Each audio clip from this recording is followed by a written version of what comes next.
There are only 3 places where I need to bring it in. Oh yeah. 24/7, where it has not already been brought in, and I need to bring it on home. Ooh.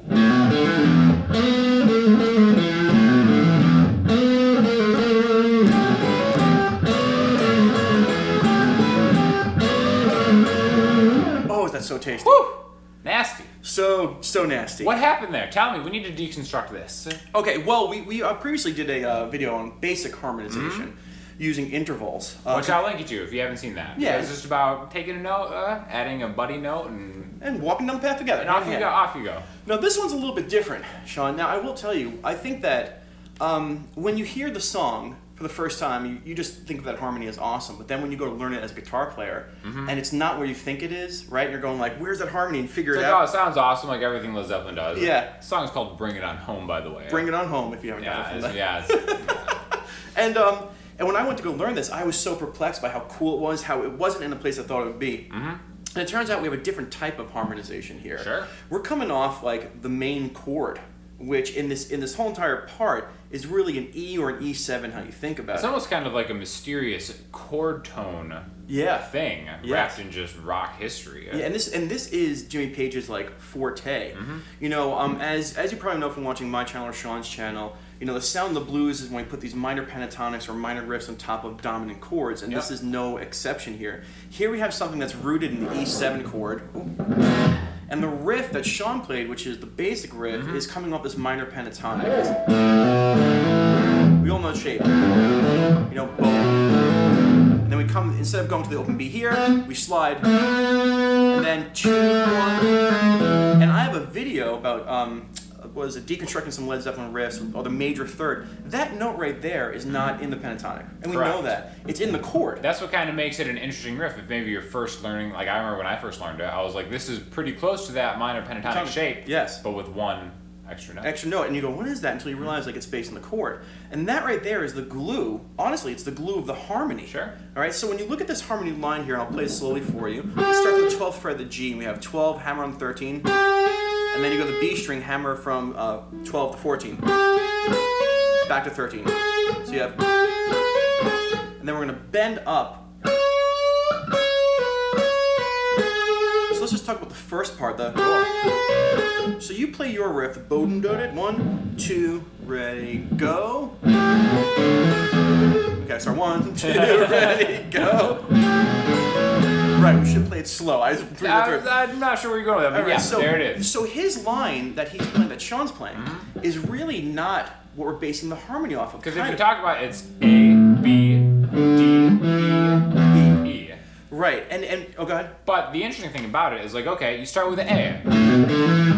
Is that an A minor or something? Well, no. Here's the thing, it's like it's making its way to E and then down to low E, right? So that's kind of like our clue that maybe E is what we're doing. Exactly it. That is almost, it's not a harmony, that's a melody based off the E7 chord in blues fashion. Yep. And so what does he do? Well, he goes back to the E7 chord, not that riff. Totally fascinating. He starts with what Jimmy Page loves the most. I've said it over the years, which is he loves the major third. So he starts on the G, which, how does a G compare to an E chord? It's the minor third. Yep. Okay, so he comes from the minor third to the major third.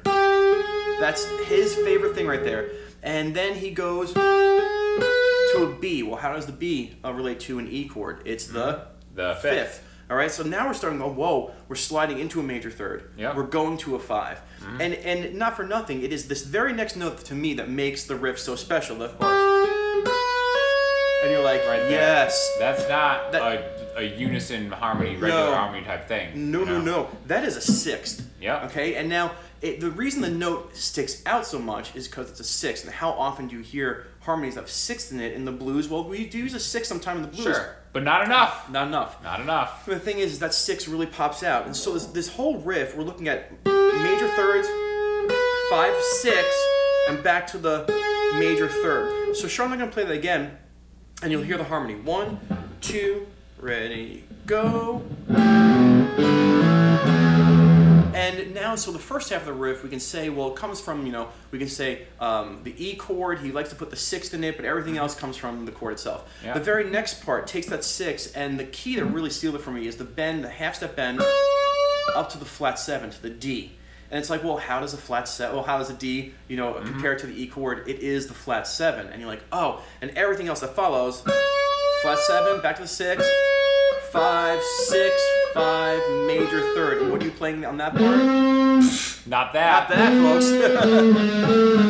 Yes, you're doing this minor pentatonic thing with that major 3rd in it. And it's the major 3rd in your riff and in my riff that bond together. They connect. And creates this. So here we have a centralized chord. We have the main melody, which is based on this open string, you know, minor pentatonic, and then a melody based off the chord up on the higher register that completes this whole tonal package of amazing guitar work. Awesome. Amazing. Very. So really, another way to write harmonies is based off the chord in which your riff is coming from. Take all the notes, especially an extended chord, which an E7 chord technically is. There's 4 notes in that chord. Even an E6. Sure, yeah. Either way, those are just different notes that you can play around with. You don't even have to necessarily be like, all right, am I going to add a major 3rd here, a 5th? No, forget that. Yeah. That's why arpeggios are important, because it teaches you where those chord tones are. Yeah. And they might come in handy more than just like arpeggio-based playing. It just teaches you where the chord tones are. You can use those as harmonies for other lines. Absolutely. And it's funny you say that, because I was thinking while you were talking, like, if any of you guys happen to know Jimmy Page, hey Jimmy, you know, you can call us and let us know if we're right or wrong. I mean, sure. like, yeah. I mean, we're right. Yeah, we mean, like, to we hear know from better. you. We know better than he does, obviously.